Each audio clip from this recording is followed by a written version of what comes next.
O Ministério da Cultura e o Instituto Cultural Vale apresentam a terceira edição do FLI Itabira.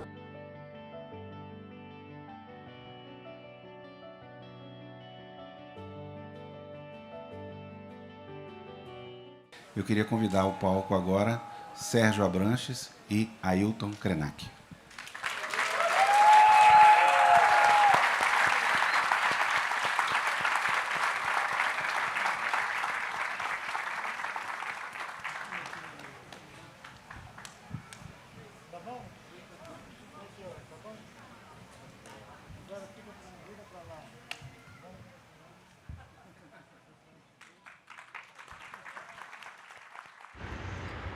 O Homem, as Viagens, com Ailton Krenak e Sérgio Abranches. Apresentação feita em 1º de novembro de 2023 no Festival Literário de Itabira, FLI Itabira. Esta ocorre em um auditório que possui um pequeno palco ao fundo. Na parede ao fundo, há cartazes do terceiro FLI Itabira, em tom branco sujo estampado, com desenhos simples. Também há um telão. Em cima do palco, há 2 cadeiras dispostas lado a lado, intercaladas por uma mesinha que carrega copos com água. Da esquerda para a direita, a primeira pessoa sentada é Ailton Krenak, um homem indígena que possui cabelos curtos, escuros e lisos. Estes não estão muito visíveis, pois ele leva na cabeça, de frente à testa, uma faixa indígena em tons de preto e branco. Ele traja blusa preta e calça cinza escuro. Leva no pescoço um colar indígena colorido de vários tons, como branco, vermelho, amarelo, laranja, azul, preto e verde. Usa no pulso uma pulseira que faz conjunto. A segunda e última pessoa sentada é Sérgio Abranches, um homem branco de cabelos curtos, cacheados, de tom branco.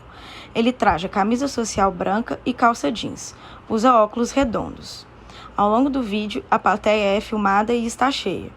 No canto inferior direito do vídeo em questão está do início ao fim a intérprete de Libras, uma mulher branca de cabelos loiros e blusa preta, que traduz simultaneamente tudo o que está sendo falado. No canto superior direito do vídeo, lê-se Terceiro FLI Itabira. Essa celebração em torno da obra e de pessoas tão essenciais para entender a história recente do nosso país, como o querido Carlos Drummond de Andrade e o Portinari, que está aqui o João, filho dele, e está aqui o neto do Drummond, continuando essa épica construção de uma ideia sobre nós, uma ideia compartilhada.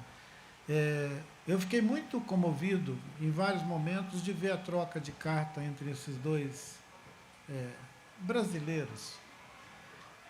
De um tempo em que chamar alguém de brasileiro tinha vulto, porque eles são pessoas que vieram de um tempo em que a ideia de uma sociedade nova no continente americano era um sonho plural. Talvez seja por isso que Drummond se refere ao Portinari não como pessoa física. Ele estava querendo falar de um sujeito coletivo, uma pessoa que se desmanchou e que agora era capaz de reivindicar muitas outras experiências de vida ou de vivência. Conseguiam representar a ideia de um povo brasileiro em grande estilo, tanto na literatura quanto nas artes. Ora, o painel de Portinari na ONU põe a relevância do povo brasileiro numa altura incomum. Olha o que éramos no imaginário do século XX, décadas de 40, 50, quando nós éramos imaginados como um povo emergente. A gente era percebido como uma sociedade complexa, diversa, emergente. A gente enchia o mundo de esperança. Um mundo que já estava meio tombado, porque teve a Segunda Guerra Mundial, teve uma série de conflitos. Eles se referem a esses conflitos nas suas cartas. E abre também uma possibilidade da gente ter uma conversa tão amorável, porque eles iniciam a conversa de uma maneira tão desarmados na sua amizade, no seu companheirismo como construtores de uma ideia sobre o Brasil. Tomara que prevaleça, em algum sentido, a projeção que eles fizeram de quem nós poderíamos ser. É nesse amplo espectro que eu posso responder a pergunta do querido Sérgio Abranches, cumprimentar o Afonso por ele estar conseguindo, mais uma vez, nos reunir aqui, né? Na pessoa do nosso querido Marco Antônio Lage, que é o prefeito dessa Itabira, saudar todos os outros itabiranos e dizer que é muito bom evocar uma ideia de povos indígenas como aqueles que têm a terra ampla, o território, o planeta, como domicílio. Eles usaram essa expressão, que tem a terra como domicílio. É muito diferente de ter a terra como mercadoria. A terra como nossa casa, a terra como nossa mãe, ela nos põe num outro lugar dessa experiência de humanidade que nós estamos sendo desafiados o tempo todo a fazer uma prova de vida. A prova de vida. Tem aquela história da pessoa que tem um benefício social, um seguro, alguma coisa. De vez em quando você tem que pegar o sujeito e ver se ele está vivo, examinar ele, para ele continuar tendo aquele benefício. Nós, amplamente, como humanidade, para além das questões que envolvem identidade, etnia, cultura, nós estamos precisando fazer uma prova de vida. Ver se a gente está mesmo vivo. Ou se a gente já está zumbizando.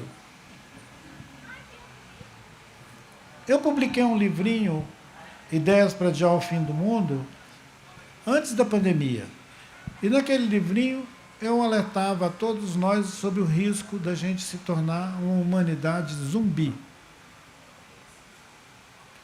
Quer dizer, eu dei um salto desse lugar identitário que reivindica um reconhecimento quase que a um contexto local, regional, e passei a pensar em todos nós como quem tem uma terra como domicílio. O planeta Terra é o nosso domicílio. Aí vamos chegar a Itabira, afinal. Eu não sei se essa câmera que está fazendo o meu microfone fica chiando. Vamos trocar de microfone.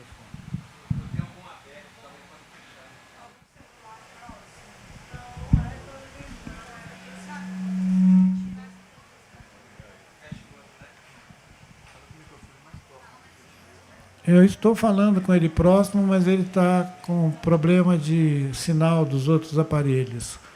E que atmosfera mais rara e interessante o FLI Itabira institui para a gente poder conversar, dessa maneira, tendo uma audiência tão especial e atenta, para a gente pensar sobre nozes. E se a gente conseguir fazer uma experiência de sair desse físico e experimentar essa transcendência que alguns de nós alcança, né? Seja escrevendo, desenhando, pintando, cantando, falando, nos afetando com a vida e com o lugar onde nós vivemos, é disso que virá a transformação. É disso que virá a prova de vida para saber se nós somos capazes de produzir experiências como aquela que o nosso querido Danilo Miranda, de uma maneira tão generosa, tão doadora, passou a vida dele fazendo. Aí ele vem aqui, alguns dias antes de ir para uma UTI e se despedir do mundo, dizer para a gente que a literatura tem o poder de nos constituir em humanidade. Quando ele diz, sem a literatura, a gente não é humanidade.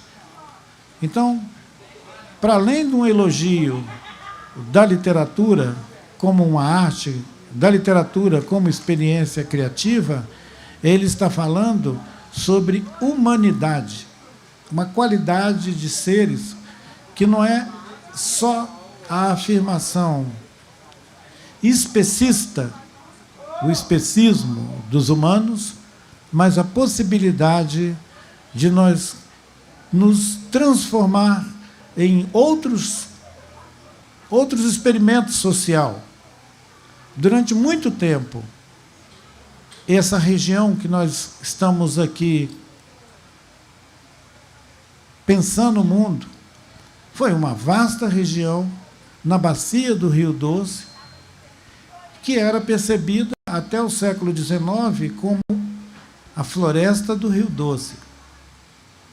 Uma floresta capaz de despertar a curiosidade dos viajantes, como Von Martius. Von Martius deixou escrito a impressão dele sobre quando ele atravessou essa divisa de Espírito Santo e começou a pegar a subida do rio, que as embarcações não conseguiam subir o rio, porque as cachoeiras eram muito brabas. Eles tinham que descer, carregar a embarcação pelas bordas, subir, botar lá em cima e depois continuar a viagem. É maravilhoso imaginar que nós tínhamos um rio que desafiava os viajantes do século XIX, XVIII.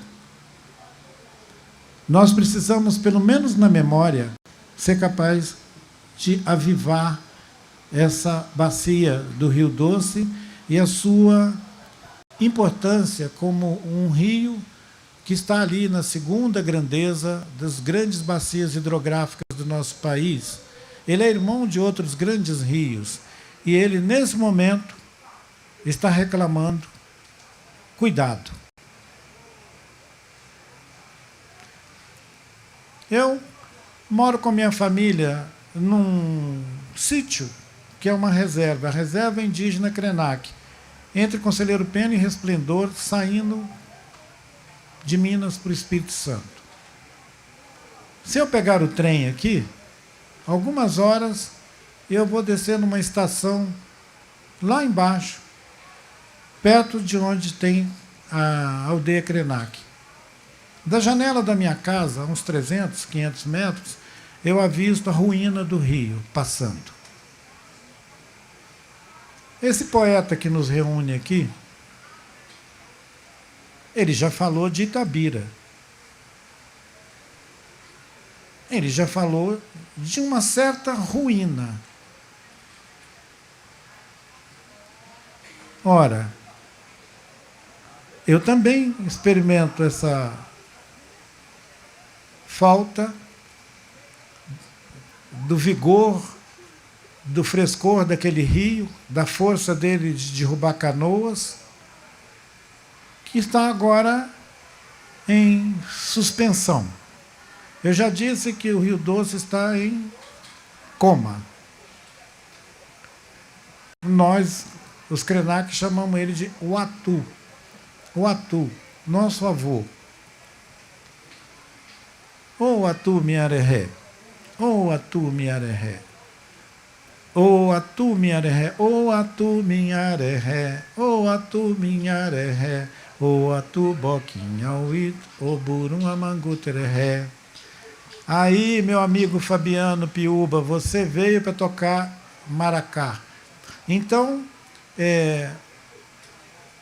pensar a nossa herança cultural, ambiental, histórica, nos tornaria uma ampla sociedade mais autorreferenciada, em que nós não precisássemos nos afirmar só através da mercadoria, através do que é entendido no conceito do Ocidente como progresso, desenvolvimento. Durante muito tempo a gente foi assolado pela ideia do progresso e desenvolvimento como um objetivo. Um objetivo. Ora, deveria ser o nosso cotidiano. Não um lugar para onde nós estamos indo, mas a experiência que nós estamos vivendo. Esses povos indígenas, Sérgio, têm dificuldade de se engajar num projeto de progresso e desenvolvimento, porque ele seria feito à custa da vida de outros seres que nós amamos, como o rio, que é nosso avô, a montanha que está do outro lado do rio, o Tacrucrac, e muitos outros seres, que eu não vou puxar a lista agora, que são grandes, que não são exatamente humanos, mas eles são nossos irmãos. Eles compartilham com a gente a qualidade da água, a qualidade do ar, a paisagem. Se tem uma montanha e ela está ali, e ela tem antiguidade, ela estabelece um vínculo com aquela comunidade humana que vive ao pé da montanha, vai se constituindo tudo numa única comunidade, uma comunidade território e uma comunidade corpo. Quando as mulheres indígenas, reagindo à invasão dos nossos territórios, fizeram a marcha sobre Brasília, ainda no governo anterior, elas adotaram o lema nosso corpo, nosso território. Eu achei um lema corajoso, desafiador. Nosso corpo, nosso território. Quer dizer, não tem separação entre terra e corpo. Essa separação entre terra e o corpo é uma invenção. E ela é uma invenção da modernidade. Uma invenção, talvez, dos últimos 400 anos. Tem gente que data ela mais recente.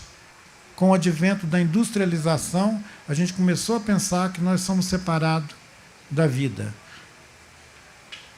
Eu escutei falando em inteligência artificial por aqui, e eu fiquei pensando, será que já era um germe dessa absurda distopia da gente virar robô?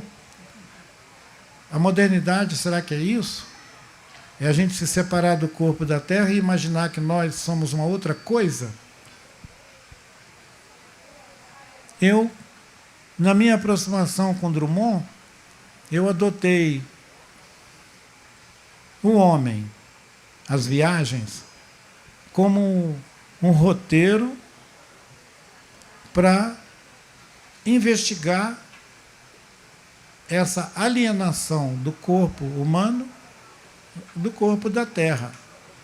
Quando o humano acha que pode dizer ao seu dócil invento, me leve a Marte, me leve à Lua, me leve ao Sol. Ora, ele já estava avisando que a gente ia começar a chamar alguma coisa inumana, uma coisa, com a intimidade de dizer, me leve a tal lugar. E nessa viagem, sem rumo, esse humano abandona a Terra e vai fincar bandeira na Lua, vai dar volta no Sol. Depois dessas parábolas todas, exausto, ele vai entender que ele precisa fazer a única, a dangerosíssima viagem de si a si mesmo.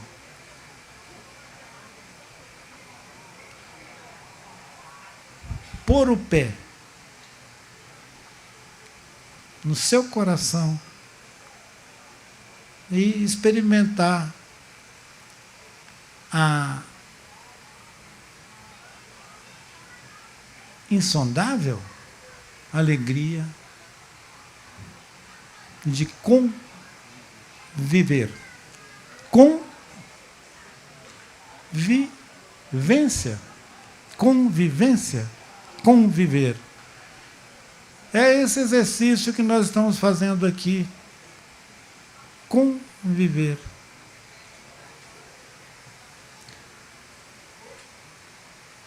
Eu também já disse, para além de recitar, cheio de falhas, o poema O Homem, As Viagens, que Drummond, em algum tempo, passou a ser para mim um escudo. Eu digo que ele é meu escudo invisível. Principalmente quando eu circulo pelo território da literatura. Esse território da literatura, gente, ele podia ser pensado como uma paisagem. Uma paisagem onde a gente pode se deslocar,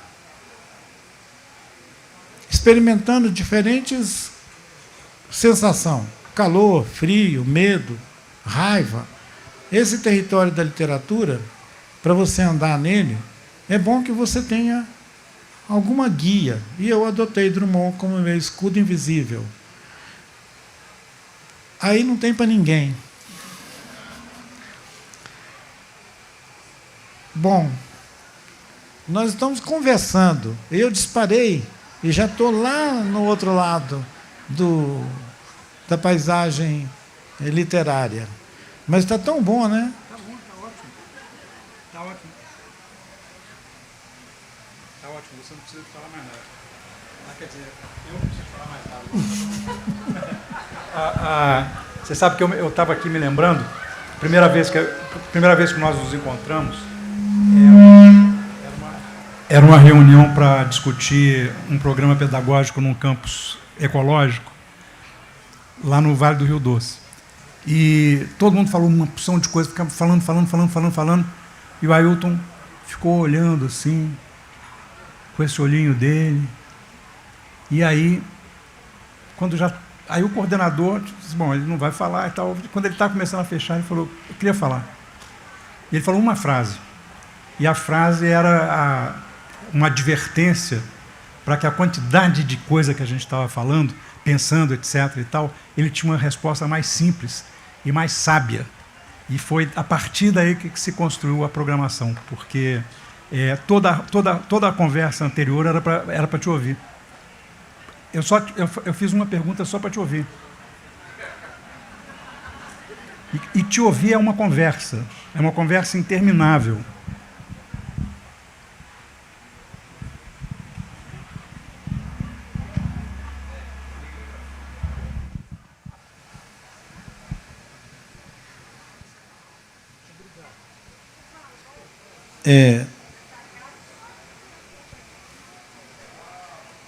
Eu tinha anotado, eu não costumo ler, não leio, eu falo nessa confiança de que a oralidade é um vasto mundo de onde quem tem essa herança pode se sentir seguro, à vontade, para participar de uma assembleia. Então, com essa experiência da oralidade, que é comum aos povos nativos daqui do continente e também aos que vieram para cá, na diáspora africana, ele nos aproxima a ponto de Conceição Evaristo se referir à sua escrevivência e de nos lembrar que ela desenvolve uma narrativa em parábolas, em espiral, uma perspectiva espiralada do mundo. Outros pensadores da mesma, digamos assim, herança da oralidade nos surpreendem cada vez mais com as contribuições que eles trazem ao debate e à discussão, não só da literatura, mas da nossa própria sociedade plural, com gente de várias culturas, de vários lugares do mundo, experimentando algumas ideias sobre nós, sobre o mundo, e que para os estudiosos ia se identificar como uma epistemologia. Como nós estamos nesse encontro tão bacana, com autores, com gente que se comunica através de cartas, que trocam cartas ao longo de 20, 30, 40 anos, nós podemos considerar que a gente está numa assembleia onde falar de epistemologias não significa nenhum elitismo, nenhuma pretensão elitista, mas é reivindicar uma possibilidade de outros mundos. Porque a maneira que nós narramos o mundo é como nós pensamos o mundo. Isso é uma episteme. Se você introduz um outro modo de contar o mundo, você abre para outras possibilidades de mundo, para outros mundos, outras criações, outros entendimentos do mundo, que não é somente aquele colonizado por uma ideia hegemônica, global, de que a gente precisa nos render à mercadoria para a gente poder viver. E que o bem-estar das nossas comunidades, das nossas famílias, vai ser ofertado pela máquina do progresso econômico, que para nós ficou estabelecido com essa dinâmica de desenvolvimento, crescimento, progresso. Desenvolvimento e progresso. São dois motores do mundo hoje. É do mundo inteiro. Não é daqui, nem dali. É do mundo inteiro. O mundo inteiro tem uma mesma epistemologia, digamos assim, instituída pela mercadoria. Meu amigo Davi Copenau Yanomami, ele diz que essa sociedade que nós constituímos vastamente aqui e em outros lugares do mundo, nós somos a civilização da mercadoria. Civilização da mercadoria. É um Yanomami de dentro da floresta, que tem uma obra publicada chamada A Queda do Céu, que é um monumento assim, onde ele apresenta uma cosmovisão. Quer dizer, ele oferece uma outra visão de mundo que dispensa tudo que a gente acha que é obrigatório para habitar o mundo. Dispensa tudo. Começa dispensando o dinheiro, fazendo uma afirmação que deve deixar todo mundo grilado. Ele fala: não se come dinheiro. Quando tiver acabado a última floresta e o último peixe, eu quero ver se as pessoas vão comer dinheiro. Eu ampliei um pouco o sentido dessa frase, sugerindo que esses avatares da economia, esses homens que mandam no Banco Central, esses homens que mandam na grana do planeta, que a gente convidasse todos eles, botasse eles dentro de um cofre, fechasse e largasse eles lá. Para eles experimentar comer dinheiro. Isso foi só uma ideia que me ocorreu quando fui surpreendido por 12 bilionários mandando fazer um cilindro, entrando lá dentro e sumindo no fundo do mar. Eu tenho que parar de pensar essas coisas. Ou então pensar devagar. Imagina se eu tivesse pensado, não alguns bilionários comendo dinheiro dentro de um cofre, mas se eu tivesse pensado em todos os caras que mandam no mundo e que fazem guerra, num cilindro, passeando no fundo do mar. Eles gostam disso, eles curtem isso. É por isso que eles ferram a vida da gente aqui na Terra. Eles não querem mais viver. Eles perderam a alegria de viver. Eles não querem experimentar a vida como uma dança. Eles querem a vida como um negócio, uma mercadoria. É sobre isso que eu tenho falado por onde eu ando, seja aqui no Brasil, fora do Brasil. Eu acho que foi por isso que me olharam e disseram: vamos trazer esse sujeito para a Academia Brasileira de Letras?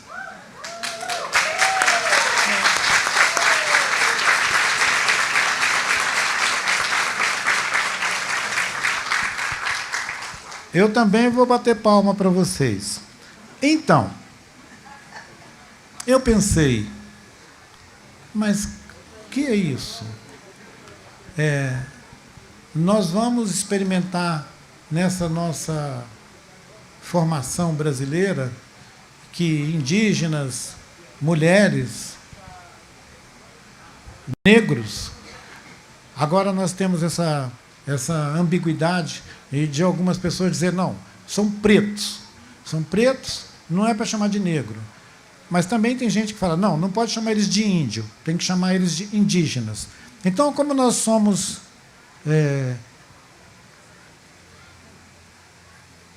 integrantes dessa lusofonia, desses povos que falam português mundo afora, nós, às vezes, temos dificuldade com a gramática.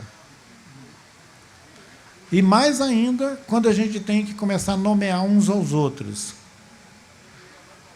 É uma polêmica. O Fabiano Piúba, que está aqui, que é meu companheiro de jornadas culturais, agora ele está, eu acredito que ele está numa secretaria que é do livro de leitura. Livro, leitura, formação cultural, sim? Então, é lá, nesse lugar do Ministério da Cultura, que repercute muitas das polêmicas que andam no meio da nossa sociedade nesse tempo de emergências culturais. Emergências culturais, emergências étnicas, emergências de gênero. Quer dizer, nós estamos todo mundo reinventando os lugares de onde nós pensamos. Isso pode parecer incômodo, mas isso deve ser muito bom, porque uma sociedade que consegue ser tão instável, ela tem a possibilidade de mudar. Nós não somos robô. Nós somos imprevisíveis. Nós somos totalmente capazes de surpreender todo mundo com a nossa disposição para mudar, não para guardar, não para acumuladores, mas para compartilhar mundo. Se nós formos capazes dessa experiência, a gente pode surpreender não só os que estão perto disso que nós imaginamos que é a comunidade de brasileiros, essa que o Copenau Yanomami articula como sociedade da mercadoria também, que a gente possa sair dessa roubada, nos conciliar com a terra, tomar a terra como nosso domicílio, cuidar da terra, cuidar dos nossos rios e lembrar do Bituca, né, do Milton Nascimento, cuidar da vida. Cuidar da vida. Cuidar da vida é cuidar dos rios, da floresta, do ar que nós respiramos, da comida que ingerimos. Toda hora tem alguém avisando, nós estamos comendo veneno. O veneno está à mesa, a mercadoria, tudo.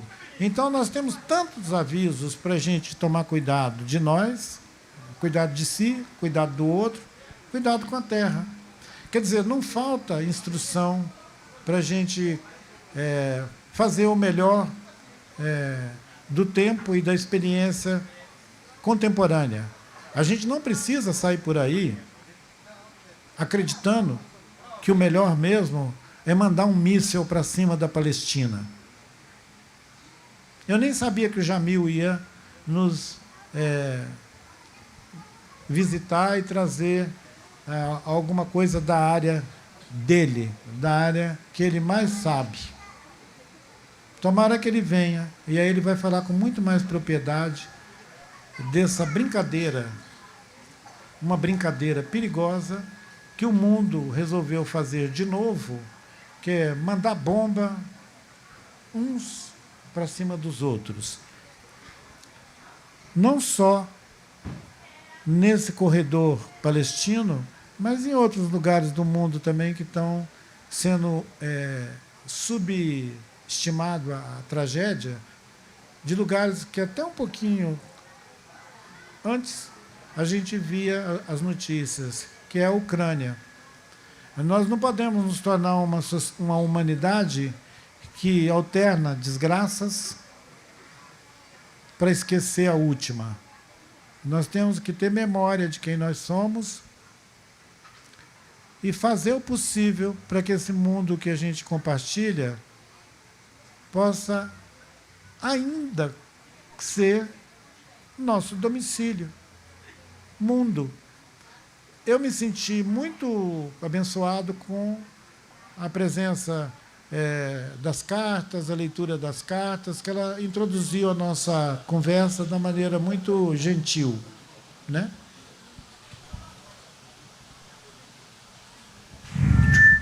De uma maneira muito, muito amistosa, né, Ailton?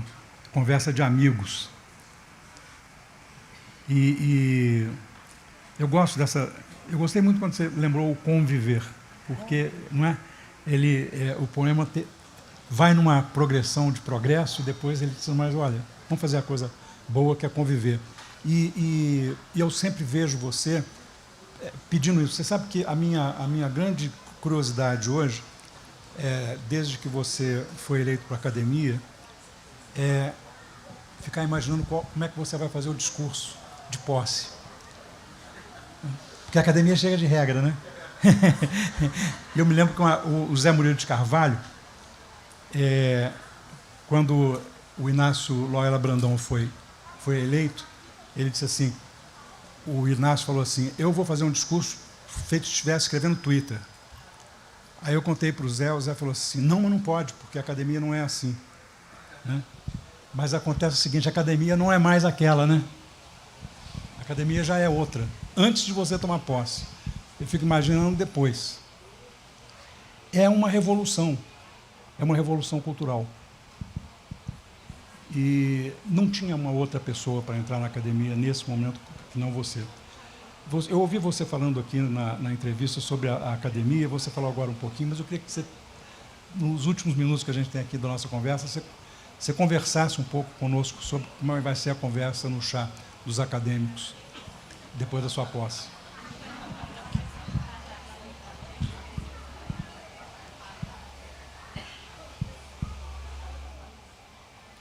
A Academia Brasileira de Letras é uma instituição muito especial na história da formação da nossa sociedade.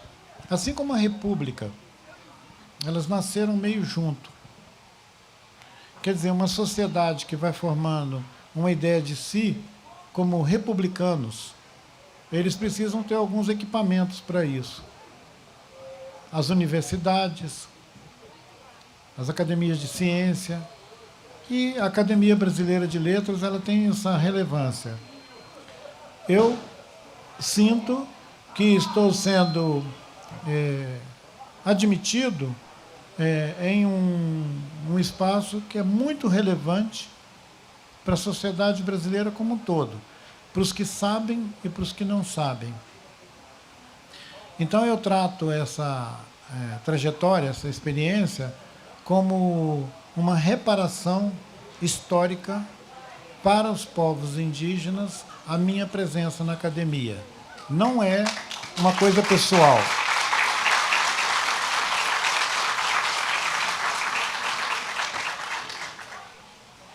Assim como foi uma reparação a entrada de Raquel de Queiroz, 87 anos depois que aquela academia já existia. E ela era um clube que só reunia homens. Essa ideia de um clube, uma academia, ela ficou muito impregnada na trajetória daquela Academia Brasileira de Letras. Agora ela se abriu, como disse o Sérgio. Ela se abriu para a realidade do século XXI, para o fato de a gente ser uma sociedade muito mais reivindicativa, muito mais complexa do que aquela que o Machado de Assis propôs a criação dessa Academia Brasileira de Letras. Por lá já passaram os nossos maiores escritores. Então, imagina quanto que é importante para o Ailton estar lá. Mas é muito mais importante representar milhões de pessoas que nunca pisaram lá. Então é por isso que eu estou descalço.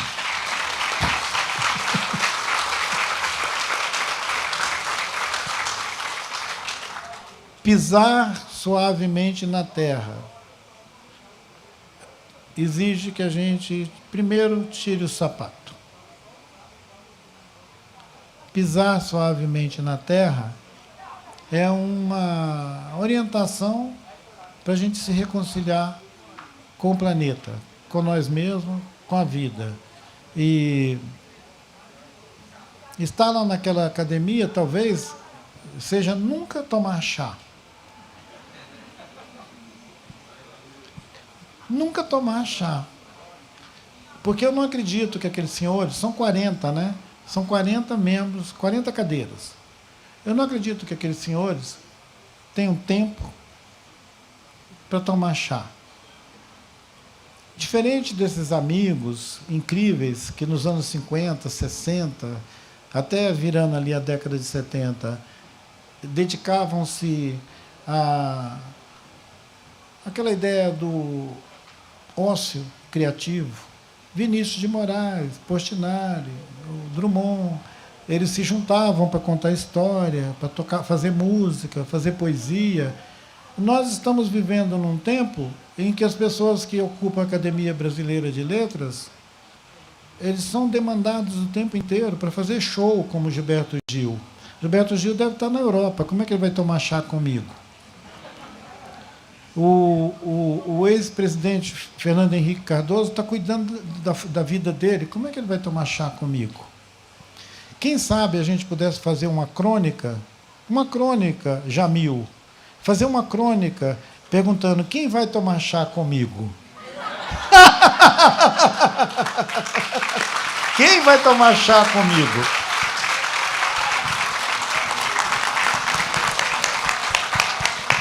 Bom, eu posso assegurar, nós todos queremos tomar chá com o Ailton, né? Todos nós.